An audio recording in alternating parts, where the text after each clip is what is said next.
उपयुक्त वर। राजा विक्रम ने एक बार फिर बेताल को उठाकर अपने कंधे पर डाला और अपने रास्ते पर चल दिया। उसने सोच लिया था कि चाहे कुछ भी हो, इस बार वह किसी भी कीमत पर नहीं बोलेगा। किंतु बेताल अपनी आदत से कहाँ बाज आने वाला था।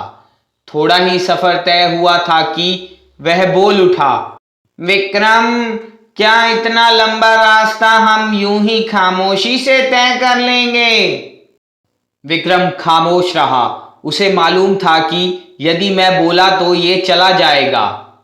खैर, मैं जानता हूं तुम नहीं बोलोगे। चलो, मैं तुम्हें एक कहानी सुनाता हूं। इस प्रकार हमारा समय भी कट जाएगा और बोरियत भी महसूस नहीं होगी। यह किस्सा अवंती देश का है। अवंती नरेश की एक बेटी थी जिसका नाम शशि बाला था। अपने नाम के अनुरूप ही वह सुंदर थी। युवा होने पर उसके रूप यौवन के चर्चे दूर दूर तक फैल गए। आस पड़ोस तथा दूर दराज के राज्यों के राजकुमारों के रिश्ते उसके लिए आने लगे।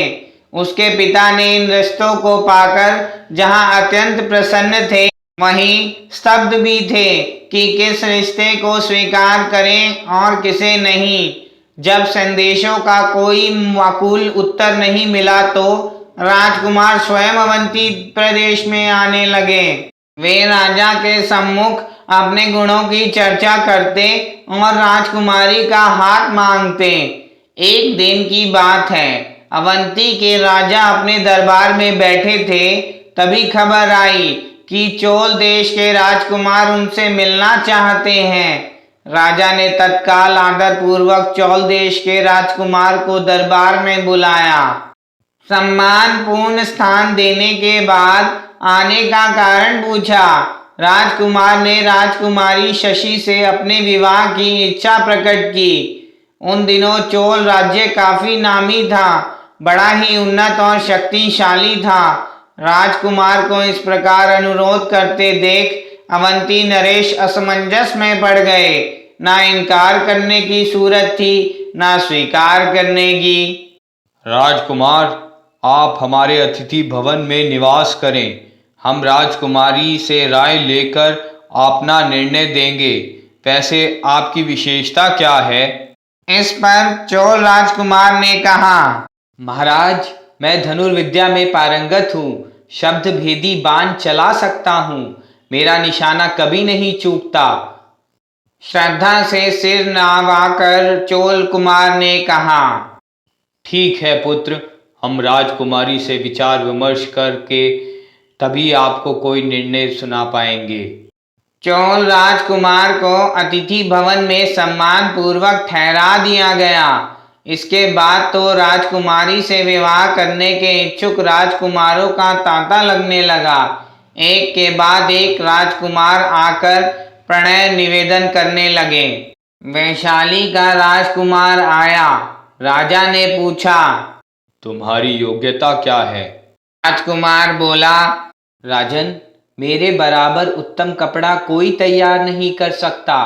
रेशम के कपड़ों का मैं इस संपूर्ण पृथ्वी पर अकेला ज्ञानी हूँ।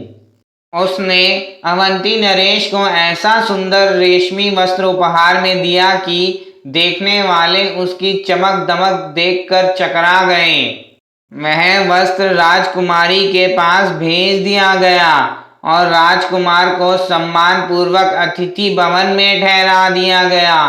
कुछ ही दिन बाद बंग देश का राजकुमार आ गया।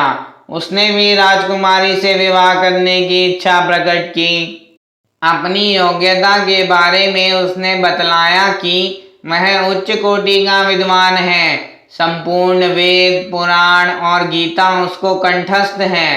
राजा ने उसे भी सम्मान पूर्वक अपने महल में ठहरा लिया। तब चेदी देश का राजकुमार आया। राजकुमारी से विवाह करने की इच्छा प्रकट की। उसने अपनी विशेषता में कहा कि वह शरीर के संपूर्ण अंगों का ज्ञाता है। राजकुमारी से उसका विवाह होने पर वह कभी भी शारीरिक कष्ट नहीं पा सकती। राजा ने उसे भी अतिथि गृह में ठहरा दिया। इस प्रकार 4 राजकुमार एकत्रित हो गए। महाराज ने राजकुमारी को सभी राजकुमारों के विषय में विस्तार से बताया। फिर बोले, बेटी, तेरे योग्य 4 वर आए हैं। अब अंतिम फैसला तुम्हें ही करना है कि तुम किसे अपने पति के रूप में स्वीकार करती हो। वरमाला उठाओ और जाकर अपने पति का चुनाव कर लो। पिता के आदेश पर राजकुमारी वरमाला लेकर अतिथि गृह में आई। चारों राजकुमार उत्सुकता पूर्वक उसकी राह देख रहे थे। अब बताओ राजा विक्रम, राजकुमारी किसे गले में वरमाला डाले, इसका उचित निर्णय करो, वरना तुम्हारी खोपड़ी फट जाएगी। यह मेरा श्राप है। बेताल अपनी बात कहकर चुप हो गया। विक्रम भी खामोश था। वह बेताल को अपने कंधे पर रखकर तेज तेज चल रहा था ताकि उसे लेकर शीघ्र शमशान तक पहुंच जाए। बेताल बोला, जवाब दो राजा विक्रम, अपना न्याय करो। विक्रम बोला, सुनो बेताल, आदमी जन्म से नहीं, कर्म से ब्राह्मण, क्षत्रिय और शूद्र होता है। राजकुमारी को अपना विवाह चोल देश के राजकुमार से करना चाहिए। कर्म से वह क्षत्रिय है, बाकी सब ब्राह्मण, वैश्य, शूद्र हैं। राजकुमारी का उपयुक्त वर क्षत्रिय है। तुम ठीक कहते हो राजा विक्रम। बेताल एकाएक भयानक अट्टहास कर उठा। अचानक वह विक्रम के कंधे से भागा, पर राजा विक्रम ने दौड़कर कुछ दूरी पर उसको पकड़ लिया। बेताल, तुम बड़े धोखेबाज हो। बेताल बोला, मैं अपने वचन पर कायम हूँ। तुम मुझे धोखेबाज क्यों मानते हो? तुम्हारी शर्त ही ऐसी है कि यदि मैं बोलूं तो भी मुश्किल और यदि ना बोलूं तो भी मुश्किल, लेकिन मैं अब तुम्हें आसानी से जाने नहीं दूंगा। कहकर राजा विक्रम ने बेताल को फिर अपने कंधे पर रख लिया और तेजी से शमशान की ओर चल दिया। वह शीघ्र शमशान पहुंचना चाहता था। बेताल को उसने कसकर पकड़ रखा था।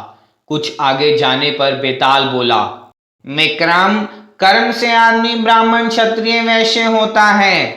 हाँ, विक्रम ने कहा। ढोने वाला क्या कहलाएगा? शूद्र। तब तुम इस समय शूद्र हो। कहकर बेताल खिलखिलाकर हंस पड़ा। उसी क्षण वह कंधे से उछला और हवा के समान भागकर फिर पेड़ पर जा लटक गया। विक्रम दौड़ कर गया। क्रोध के कारण वह अपनी तलवार से उसके टुकड़े टुकड़े करने ही वाला था कि बेताल बोल उठा, राजा विक्रम, बड़ा नुकसान उठाओगे। मेरा कत्ल बहुत महंगा पड़ेगा। तुम भागते क्यों हो? विक्रम क्रोध से चीखा। यह तो मेरा स्वभाव है, बेताल बोला।